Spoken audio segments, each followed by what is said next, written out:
இறைவனால் எடுத்த மாட தில்லை அம்பலத்திலே அறிவினால் அடுத்த காயம் அஞ்சினால் அமைந்ததே கருவுநாதம் உண்டு போய் கலன்ற வாசல் 9 ஒருவராய் ஒருவர் கோடி உள்ளுள்ளே அமர்ந்ததே.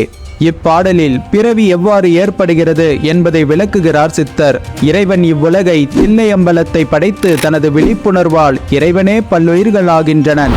இதையே சிவவாக்கியர் அறிவினால் எடுத்த காயம் என்கிறார். மேலும் ஜீவன்கள் அனைத்தும் தனது அறிவினால் உணர்ந்து செய்யும் கர்ம வினைகளினால் பல பிறவிகளை எடுக்கின்றன என்றும் இதை அர்த்தம் கொள்ளலாம். இந்த ஜீவனின் சரீரம் பஞ்சபூதங்களால் ஆனது. நாதமே இந்த சரீரத்தின் முதல் வெளிப்பாடு.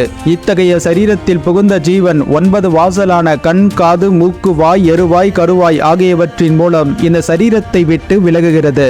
இவ்வாறு ஜீவன்கள் கர்ம வினைகளினால் பல கோடி பிறவிகளை எடுத்து சம்சாரத்தில் உழல்கின்றன. ஞானம் பெற்ற ஜீவன் மட்டுமே சகசிராரத்தின் மூலம் உடலை விட்டு வெளியேறி பிறவா நிலையை